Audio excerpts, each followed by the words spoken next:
लातूर शहरातली प्रमुख बाजारपेठ असलेल्या गंजगोलाईमध्ये मोडकळीस आलेली 2 मजली इमारत जी आहे ती पूर्णपणे जमीनदोस्त झालेली आहे, कोसळलेली आहे व दुसऱ्या मजल्याचा जो भाग आहे तो पूर्णपणे रस्त्यावर कोसळलेला आहे आणि पार्क करण्यात आलेली वाहनं जी आहेत ती या इमारतीच्या ढिगाऱ्याखाली पूर्णपणे चोराडा झालेली आपल्याला पाहायला मिळत आहेत। लक्षात घेतलं आपण तर 2 व्यक्ती जे आहेत ते यामध्ये जखमी झालेले आहेत आणि त्यांना लातूरच्या शासकीय रुग्णालयामध्ये उपचारासाठी भरती करण्यात आलेलं आहे। या इमारतीचं जर आपण लक्षात घेतलं तर महानगरपालिकेनं या अगोदर 2 वेळेला ही इमारत पाडून घ्यावी अशा प्रकारची नोटीस जी आहे त्या इमारतीच्या मालकाला दिलेली होती, मात्र त्याकडे कुठेतरी दुर्लक्ष होताना पाहायला मिळते आणि त्यामुळे आज हे इमारतीचा जो दुसऱ्या मजल्याचा जो भाग आहे तो पूर्णपणे रस्त्यावर कोसळलेला आहे। गजबजलेली बाजारपेठ आहे, या बाजारपेठेमध्ये शनिवारी आणि रविवारी विशेषतः गर्दी असते आणि आज सकाळी ज्या वेळेला इथे गर्दी नव्हती त्यावेळेला हा भाग कोसळलेला आहे। त्यामुळे सुदैवाने यामध्ये कसलीही हानी झालेली नाही, जीवितहानी झालेली नाही आणि महानगरपालिकेचं पथक जे आहे ते या ठिकाणी आता पोहोचलेलं आहे आणि रस्त्यावर कोसळलेला भाग जो आहे तो आता उचलण्याचं काम किंवा हटवण्याचं काम जे आहे ते सुरू आहे। एकूणच बाजारपेठेमध्ये असलेली जी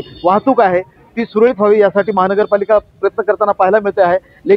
मात्र गंजगोलाई बाजारपेठेच्या भागामध्ये आणखीनही अशा काही इमारती आहेत ज्या मोडकळीस आलेल्या आहेत आणि धोकादायक बनलेल्या आहेत, त्याकडे महानगरपालिकेने आता लक्ष वेधलं पाहिजे आणि अशा प्रकारची जी परिस्थिती आहे ती उद्भवणार नाही याची काळजी घेतली पाहिजे।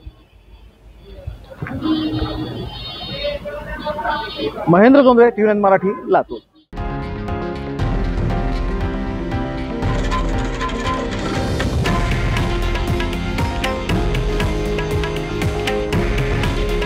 हे आहे देशातील नंबर 1 न्यूज नेटवर्क आणि आपण पाहत आहात TV9 मराठी। काळजी तुमची, हित महाराष्ट्राचं।